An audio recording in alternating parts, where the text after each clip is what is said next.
It was 1960, the summer between my 4th and 5th grades.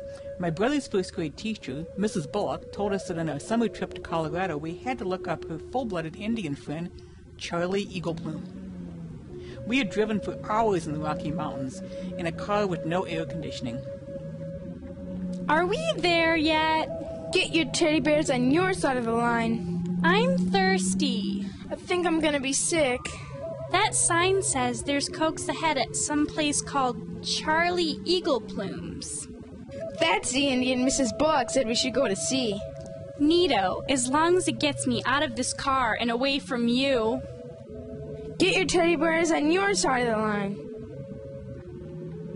My brother and I, bored from the long, hot ride, jumped out of the car as it rolled to a stop and ran up the path to the cabin.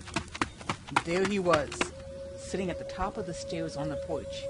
He had his arms crossed and a full Indian headdress of feathers cascading down his back. He frowned at us and said, "Stop. You can't come up here. You cannot come up on my porch until you give me your most prized possession."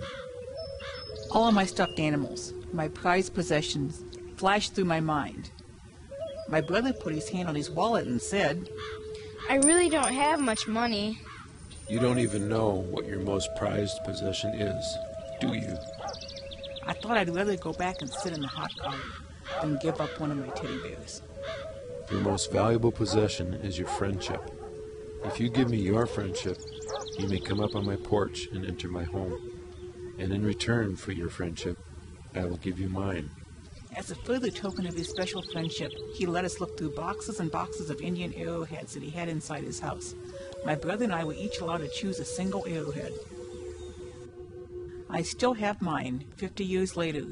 It still reminds me of that summer long ago, and that my friendships over all these years have been more important than any possessions that may have come and gone.